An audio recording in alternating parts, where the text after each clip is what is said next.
Custo de vida, emprego e desemprego, cesta básica, tarifas públicas, salário mínimo. Agora, na Brasil Atual, a análise do DIEESE. E nós vamos fazer contato com Fausto Augusto Júnior, diretor técnico do DIEESE. Bom dia, Fausto, bem-vindo. Boa semana para nós. Bom dia a todos.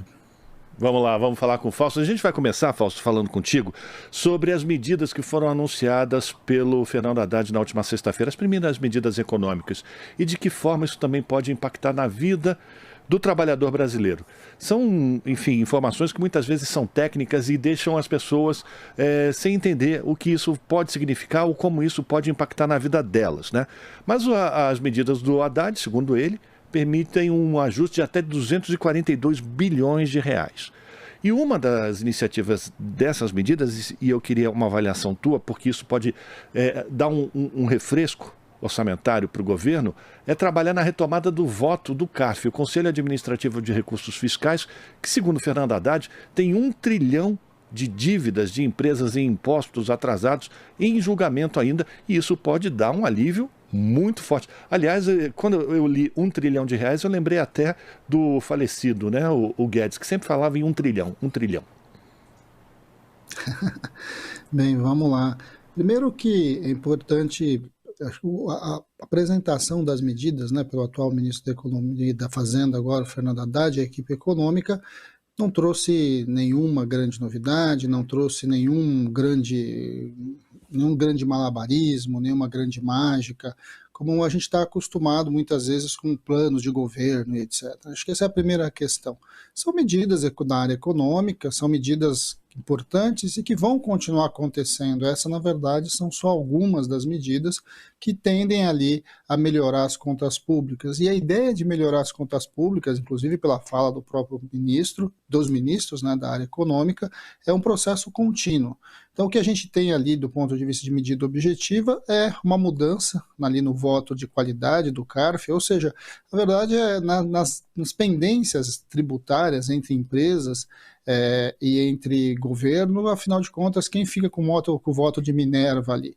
De alguma forma, você está recolocando o debate de quem tem que pagar imposto, como pagar imposto, e que de alguma forma pode e deve ajudar aí na arrecadação. Foi apresentado questões relacionadas a ICMS e PIS/COFINS, que também era uma questão já dada lá atrás, a partir da decisão do STF, mas que na verdade precisava de regulamentação, realinhamento ali, e que também traz recursos. E a medida mais importante, de alguma forma, é o programa ali, uma espécie de refis, que foi apresentado para as empresas. E aí esse refis, sim, tem um potencial bastante grande, porque são acordos, né, acordos de dívidas tributárias que, de alguma forma, o governo abre a possibilidade, lembrando que a gente vem de um período bastante complicado, que foi o período da pandemia, depois a própria crise, né, ocasionada aí ao longo de 2022 todo, e que é razoável você imaginar uma renegociação de dívidas tributárias das empresas, principalmente das empresas menores, com o próprio Estado. Então, quando a gente olha para o conjunto de propostas, de ações que foram apresentadas, como as primeiras ações, a gente ainda tem ações bastante pequenas, mas com um espaço tributário bastante grande. E eu acho que isso é uma discussão importante para a gente trazer aqui para conversar. As medidas são medidas de arrecadação, e isso é bastante significativo, porque toda vez que a gente fala de ajuste fiscal, a gente ouve falar sobre cortes do governo, cortes nisso, cortes naquilo, e na verdade nós precisamos mais de investimento, nós precisamos mais de investimento em política pública, nós precisamos melhorar a vida das pessoas, nós precisamos lidar com as dificuldades que a sociedade tem, e o Estado tem um papel fundamental nesse momento de recolocar a economia nos trilhos. E um pacote, né, um conjunto de medidas que sai a partir do olhar da arrecadação, é uma sinalização bastante importante para começar um governo de uma maneira bastante diferente do governo que estava até então. A gente acabou de noticiar que Fernando Haddad e Marina Silva foram para a Suíça participar do Fórum Econômico Mundial, e a OIT hoje também liberou um novo estudo apontando que o Brasil deve retomar a produção de empregos, né? Deve ter, pela primeira vez nos últimos anos, menos de 10 milhões de pessoas sem trabalho. Como é que você avalia essas informações e a ida de Fernando Haddad para o Fórum Econômico Mundial? Bem, aí o Fórum Econômico Mundial, de certo modo, é o Brasil se reapresentar ali para o mundo econômico, para as grandes economias, e enfim, para o mercado, chamado mercado como um todo, a partir de uma outra visão do que estava acontecendo. E aí a ida da ministra Marina Silva junto, essa questão toda ambiental, é um recado muito claro do reposicionamento do Brasil em relação às questões ambientais. Isso, neste momento, é bastante significativo. Significativo porque a discussão da economia verde, a discussão da economia sustentável, da transição justa, ou seja, toda essa questão ambiental, ela está na pauta do mundo e, de alguma forma, o Brasil volta a ser sujeito de debate em tudo isso. E aí nós vamos começar um processo, né, de entender, de melhorar, de compreender como é que vai, o que isso vai acontecer. Vamos lembrar que o mercado internacional ele é uma guerra de foice no escuro, né? Ou seja, está todo mundo disputando e o fato das posições do Brasil até agora em relação ao meio ambiente foi se utilizada como mecanismos para diminuir a nossa rota de comércio, diminuir o nosso fluxo de comércio. E agora o retorno do Brasil na pauta ambiental, de certo modo, corrige essa trajetória. E a gente vai ver aí a busca de investimentos internacionais no momento em que o mundo aí está bastante complicado, né? Nós estamos com discussões se o mundo vai entrar ou não em recessão, essa discussão toda do Banco Mundial, do FMI, e que é a grande discussão de Davos hoje. Como é que essa nova economia se coloca, mas também como é que você corrige os problemas aí que está levando o mundo a um crescimento bastante baixo nesse pós-pandemia. Quando a gente olha aí para a possibilidade ou não de geração de emprego, é muito difícil, né? Muito começo de ano ainda, as medidas vão começar a surtir efeito, a gente tem uma longa discussão ainda sobre a questão do salário mínimo, por exemplo, tem um potencial bastante importante de colocar recursos na economia, a gente tem várias discussões a serem feitas nesse primeiro semestre e que de alguma forma vão impactar ainda a questão do emprego. O Brasil entra numa outra rota de desenvolvimento, isso é bastante importante. Agora, como vai ser essa rota, como essa rota vai ser construída e quais os tempos, a gente ainda vai assistir a partir da reorganização do próprio governo. Vamos lembrar que os atos aí do domingo passado, eles atrasaram muito dessas discussões, né?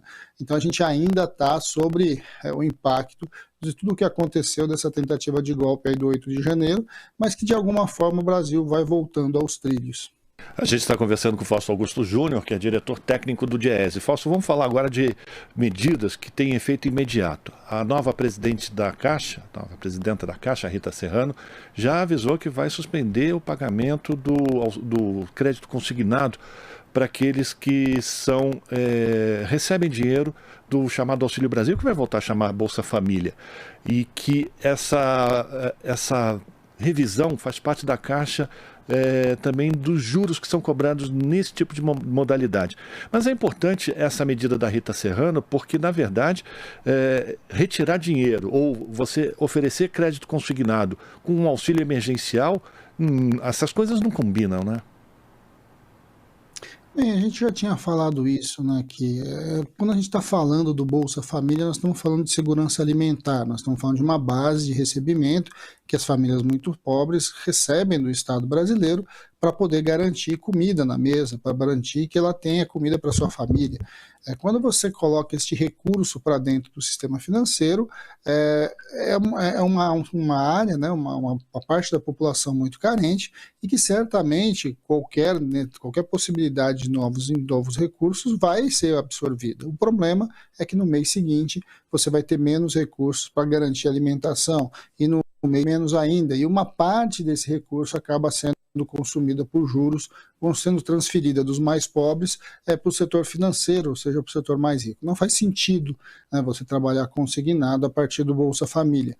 Agora, é claro, né, uma medida já foi implementada, algumas pessoas já pegaram, tem toda uma questão de reanálise da medida. Então você primeiro precisa ali lembrar que o Auxílio Brasil também foi usado como uma grande máquina eleitoral no final do governo, então você precisa reorganizar o auxílio, o Bolsa Família, reorganizar o cadastro, reorganizar quem está recebendo, quem pode, quem não pode, reorganizar as razões pelo qual as portas de saída do programa, então tudo isso está sendo discutido pelo ministro Wellington lá, a retomada de um olhar estrutural para o Bolsa Família. Bem, e a partir disso, de fato, você vai olhar se faz ou não sentido avançar ou extinguir essa possibilidade de crédito consignado. Eu acho que são medidas que estão sendo colocadas. Vamos lembrar que uma das propostas também do governo Lula na eleição era a renegociação da dívida das famílias, e isso é uma medida que, segundo o ministro Haddad, vai ser anunciada aí depois na volta a Davos.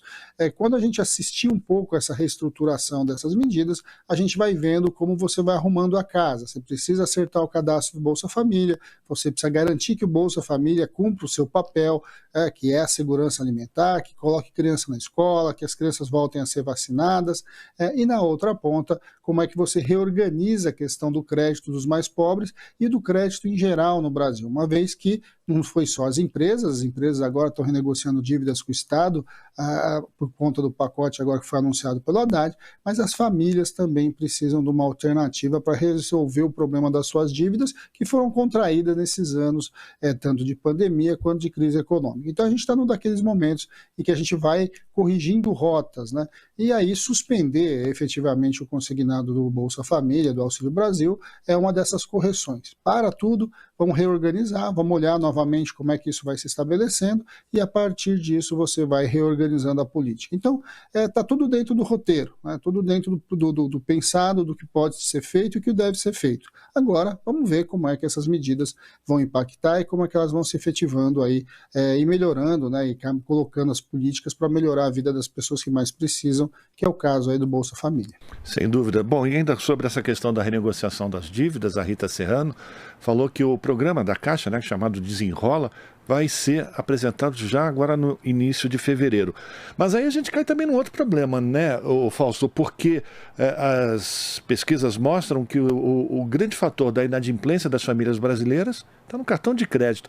Como influir nesses juros que são cobrados de maneira extorsiva por essas empresas do setor financeiro?